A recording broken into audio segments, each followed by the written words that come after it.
Halo teman-teman semua, Assalamualaikum warahmatullahi wabarakatuh. Kami dari kelompok 2 Psikologi FK Unsri membawa materi dari blok 9 Psikologi Pendidikan. Pada kali ini kami membawa mengenai pendekatan pemrosesan memori. Tapi sebelum masuk ke materi selanjutnya, yuk kenalan dulu dari kelompok 2. Yang pertama itu ada Usifin Abigail, Meska Askarina, Clarissa Januaristi, Dewa Bayu Hermanto, Devita Nirwani, Mary Angelia, Muhammad Irham Fajri, Natasha, dan yang terakhir ada Maulia Saskia Devi. Apa sih memori itu? Ingatan atau memori adalah penyimpanan informasi dari waktu ke waktu yang melibatkan pengodean, penyimpanan, dan pengambilan ingatan tertanam dalam kontinuitas. Tanpa ingatan, kita nggak bakal bisa hubungin apa yang terjadi kemarin dengan apa yang terjadi saat ini. Nah, encoding atau pengodean adalah proses di mana informasi masuk ke memori. Contohnya, ketika seorang siswa mendengarkan guru, menonton film, mendengarkan musik, atau berbicara dengan teman. Memfokuskan perhatian, menyoroti fitur dari peristiwa atau bahan yang diingati merupakan tindakan peningkatan pengodean.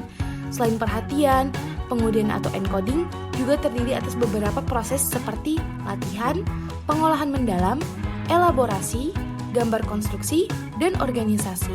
Selanjutnya yang pertama itu ada rehearsal atau proses latihan, yaitu pengulangan sadar informasi dari waktu ke waktu untuk meningkatkan lamanya waktu informasi tersebut tersimpan dalam memori atau ingatan. Contohnya, ketika kita buat jadwal untuk jalan-jalan dengan teman, kita bakal sering mengulang-ulang ingat jadwal itu. Oke, hari Jumat jam 3 sore.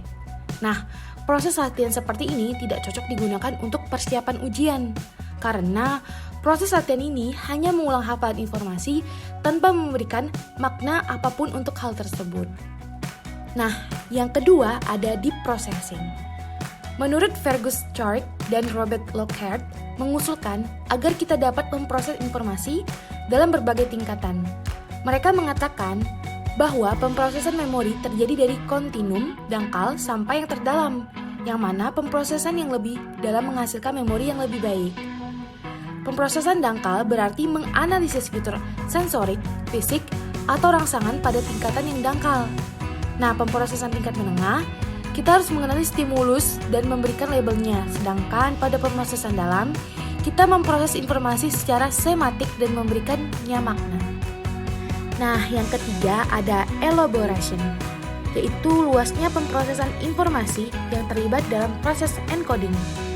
Remaja lebih cenderung menggunakan elaborasi secara spontan daripada anak-anak. Tapi elaborasi verbal dapat menjadi strategi memori efektif bahkan untuk anak-anak sekolah dasar. Elaborasi menambah keunikan kode memori, sehingga proses pencarian memori menjadi lebih mudah untuk dilakukan. Selanjutnya ada constructing image, yaitu saat seseorang membangun gambaran tentang sesuatu, dia sedang mengelaborasi informasi tersebut. Menurut Alan Faivio, ingatan bisa disimpan dalam dua cara, sebagai kode verbal atau kode gambar. Para penelitian menemukan bahwa penggunaan gambar untuk mendorong anak mengingat informasi verbal lebih efektif untuk anak-anak yang lebih tua dibandingkan yang lebih muda. Nah, dan yang terakhir ada organization, yaitu informasi yang disajikan dengan cara yang terorganisir akan memudahkan seseorang untuk mengingatnya. Chunking adalah strategi memori organisasi yang melibatkan pengelompokan informasi ke dalam unit tingkat tinggi, yang bisa diingat sebagai unit tunggal. Chunking bekerja dengan membuat sejumlah besar informasi lebih mudah dikelola dan lebih bermakna. Selanjutnya yaitu what is storage? Storage atau penyimpanan informasi. Yang pertama yaitu memori sensorik. Memori sensorik yaitu ingatan yang berkaitan dengan penyimpanan informasi sementara yang dibawa oleh panca indera. Memori sensorik cukup pendek dan biasanya akan menghilang setelah apa yang kita rasakan berakhir. Memori sensoris sebenarnya berkapasitas besar untuk menyimpan informasi. Akan tetapi, informasi yang disimpan tersebut cepat sekali menghilang. Dikatakan bahwa informasi tersebut akan menghilang setelah ber-10 detik. Lalu akan menghilang sama sekali setelah lewat dari 1 detik. Selanjutnya, pada storage atau penyimpanan informasi, terdapat memori jangka pendek atau short-term memory.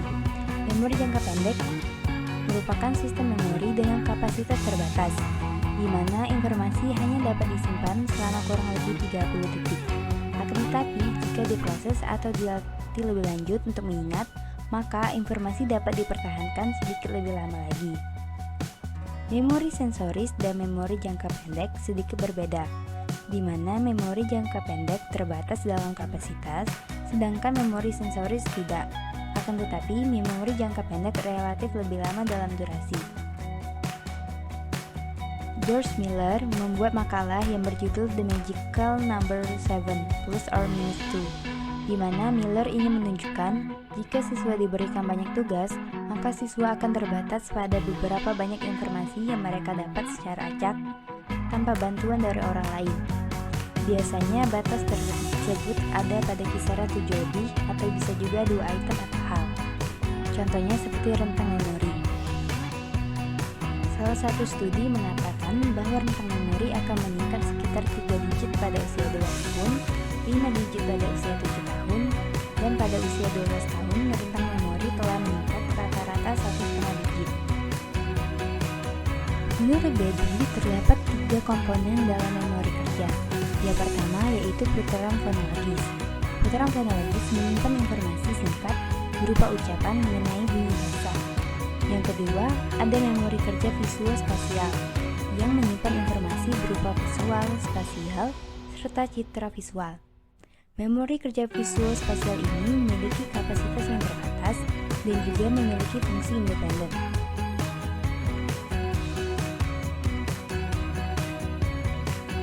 Dan bagian terakhir yang terdapat di storage adalah memori jangka panjang atau long-term memory. Memori jangka panjang merupakan jenis memori yang menyimpan sejumlah besar informasi untuk jangka waktu yang panjangnya secara relatif bersifat permanen. Tempat memori disimpan adalah di seluruh bagian otak, meskipun juga terpusat pada bagian-bagian tertentu pada otak. Sangat sulit bagi kita untuk bisa memperkirakan kapasitas penyimpanan pada memori jangka panjang, walaupun kita masih bisa memperkirakannya. Bahkan memori komputer yang canggih sekalipun akan kalah kapasitasnya jika dibandingkan dengan penyimpanan memori jangka panjang pada otak manusia. Berdasarkan 3 konsep memori yang dikembangkan oleh Richard Atkinson dan Richard Shifrin, memori melibatkan urutan memori sensorik, memori jangka pendek, dan tahap memori jangka panjang. Berdasarkan gambar tersebut, di mana masukan sensorik masuk ke memori sensorik melalui proses perhatian. Informasi kemudian bergerak ke memori jangka pendek, di mana ia tetap bertahan selama 30 detik atau kurang, kecuali berarti.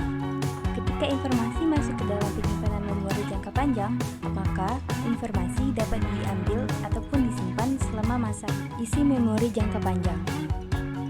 Jenis memori tidak hanya dibedakan berdasarkan berapa lama mereka bertahan, tetapi juga dapat dibedakan berdasarkan kontennya. Memori jangka panjang dibagi menjadi subtype memori deklaratif dan non-deklaratif. Dan juga salah satu dari subtype tersebut, memori deklaratif, dibagi lagi menjadi memori episodik dan memori semantik. Memori deklaratif dan non-deklaratif menyatakan bahwa memori aktif adalah ingatan informasi secara sadar, seperti fakta atau peristiwa tertentu yang dapat dikomunikasikan secara verbal. Memori deklaratif telah disebut mengetahui itu versus mengetahui bagaimana, dan baru-baru ini diberi label memori eksplisit versus memori implisit.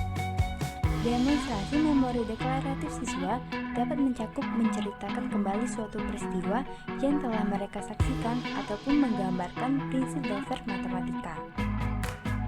Memori non-deklaratif adalah pengetahuan prosedural yang berupa keterampilan dan operasi kognitif.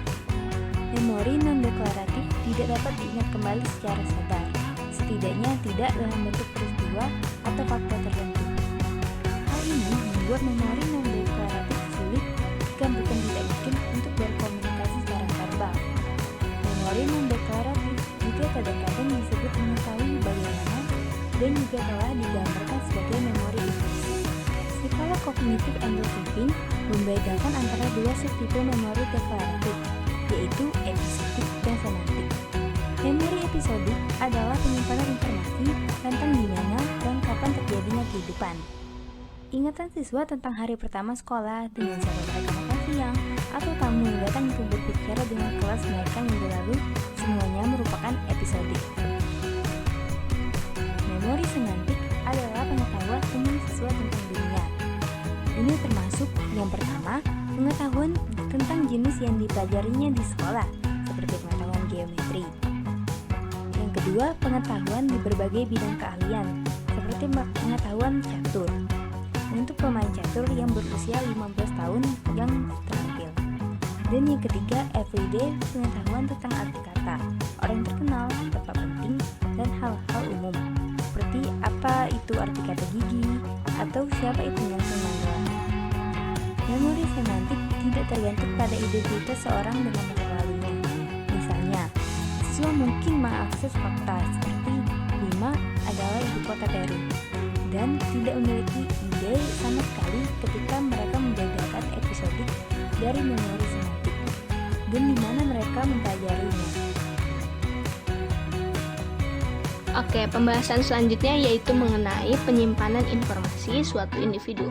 Mewakili informasi dalam memori atau yang disebut representing information in memory. Jadi gimana sih kira-kira siswa itu bisa mempresentasikan informasi dalam ingatan siswa tersebut? Nah, ada 3 teori utama yang udah menjawab pertanyaan ini. Yang pertama itu jaringan, kedua skema, dan terakhir itu jejak fusi. Apa sih teori jaringan itu? Teori jaringan adalah teori yang menggambarkan gimana informasi dalam memori itu diatur dan dihubungkan. Mereka menekankan simpul dalam jaringan memori yang mewakili label ataupun konsep. Nah, contohnya itu pertimbangkan tentang konsep burung. Salah satu teori jaringan paling awal menggambarkan representasi memori disusun secara hierarkis dengan konsep yang lebih konkret. Misalnya itu kanari. Nah, di bawah konsepnya itu ada yang lebih abstrak, seperti burung.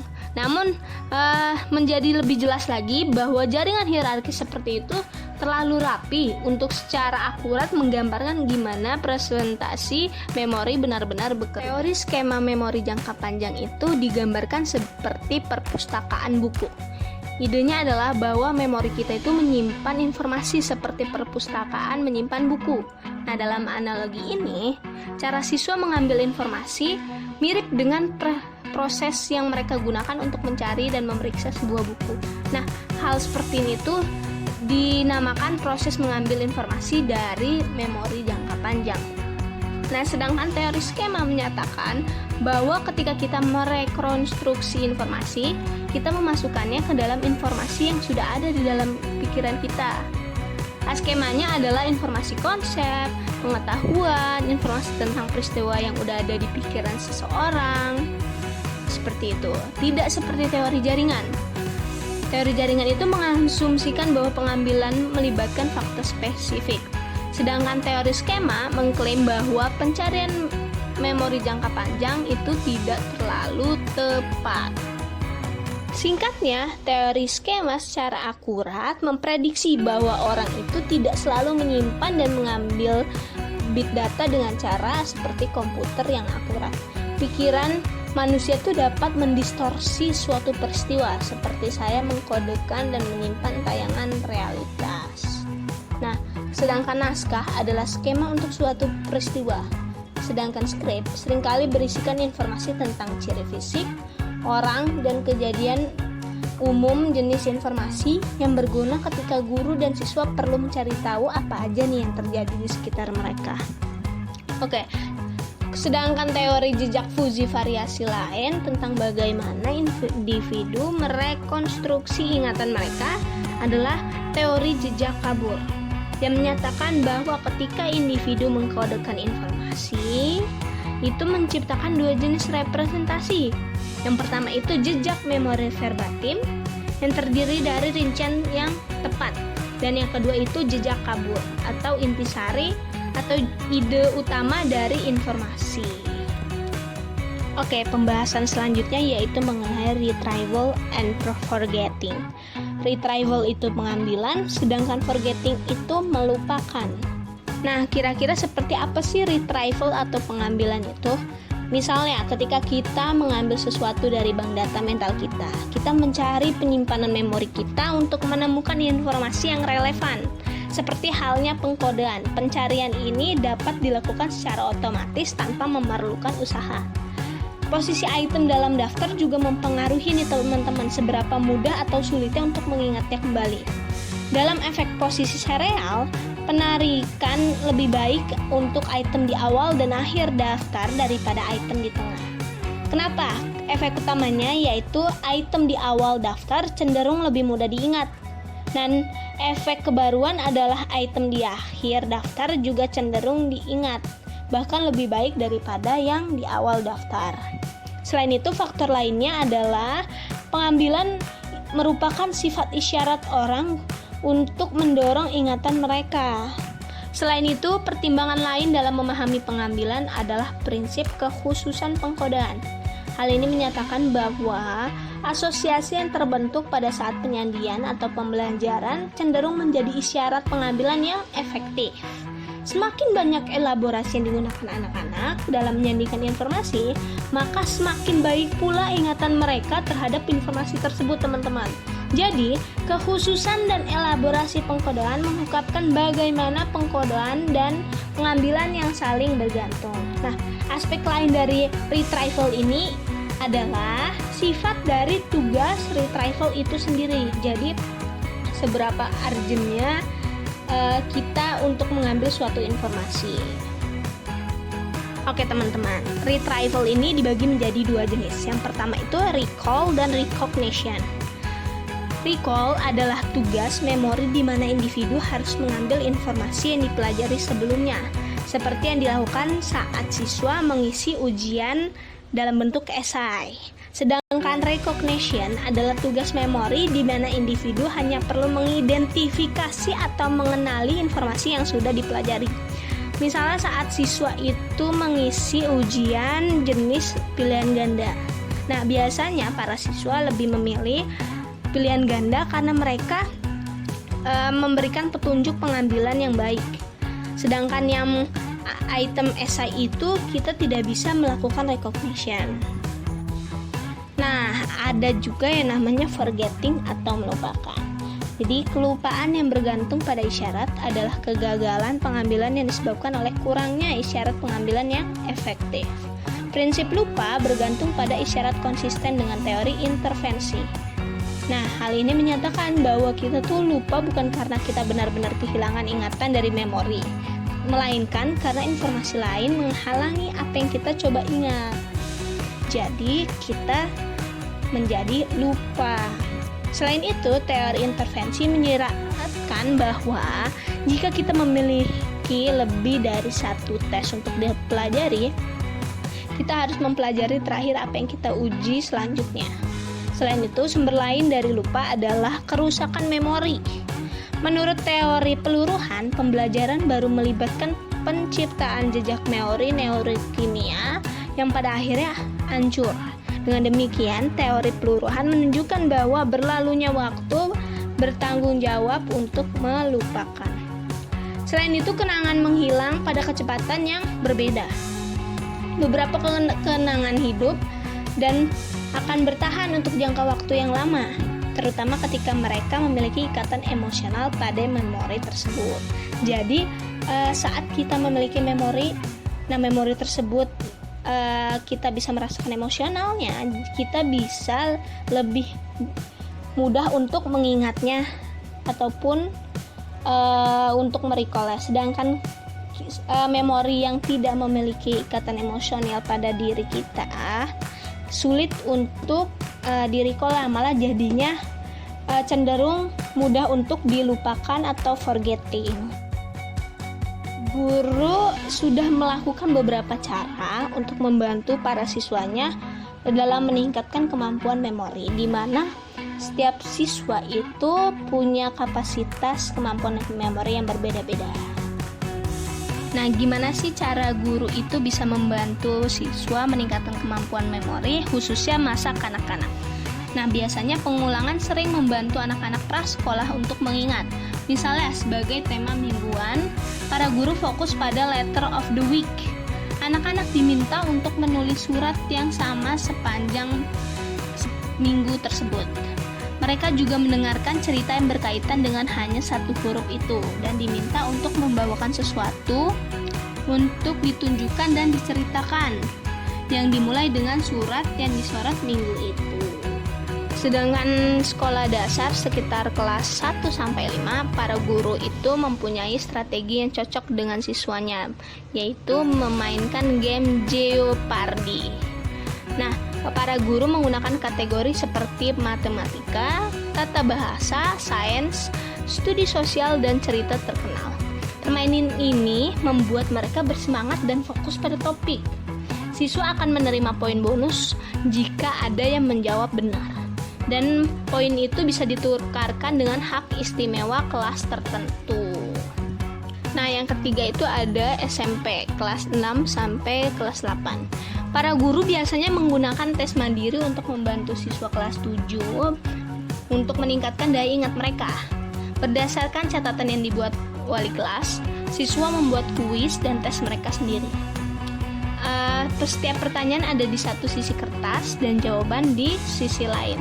Nah, ketika mereka belajar, mereka melihat pertanyaan, bukan jawaban. Pendekatan ini tidak hanya membantu para siswa untuk mengingat, tetapi juga membantu menghilangkan kecemasan ujian bagi banyak siswa karena mereka tahu seperti apa ujian itu sebelum mereka masuk kelas.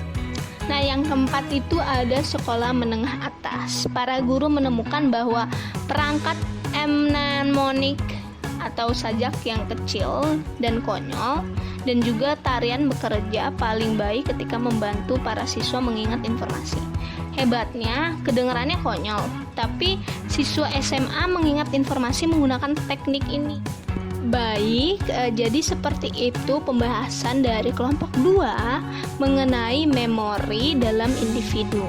Kurang lebihnya kami mohon maaf, semoga bisa bermanfaat. Kami dari kelompok 2 Psikologi A 2020 FK Unsri pamit undur diri. Wabillahi taufiq walhidayah. Wassalamualaikum warahmatullahi wabarakatuh. Terima kasih sudah menonton.